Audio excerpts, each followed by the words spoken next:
कैसन मानी रहुआ। हम आशा करत तनी के रहुआ लोग बढ़िए होखे। तो चली ना तनी हे भाभी के देख लिया। चली आई आई तनी जल्दी से। चलो भाई। चुमे से कराई सबके कुला राजा।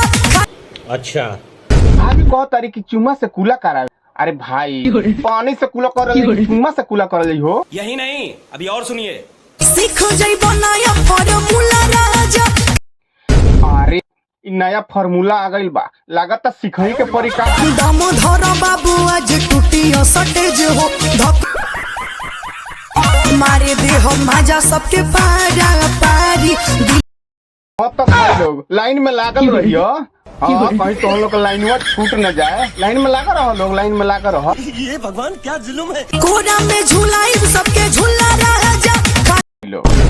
एक झुलुआ उलुआ के जरूरत नहीं है, कोरे में झूले हैं मैडम कहत तारी। रुको जरा सबर करो। बेरी बेरी सुनो सबके छुए के मिली। छुआहू के मिली कितना में कितनी बताओ कितना में आगे बढ़ाओ तनी। मोरा से टॉप कहीं मिली ना रसीली। टॉप खोजे के लेकिन कर टॉप कौन होइए नहीं खे। वो लोग पानी डाल दी हो ढोढ़िया में खुला राजा। तू समझा? हाँ नहीं तू समझा नहीं। खाली लोहे में डाल दी हो खुला राजा। खुला आटी हाँ 1 रुपया आट जाई। धक्को धक्को करी सुनो सबके करे जो।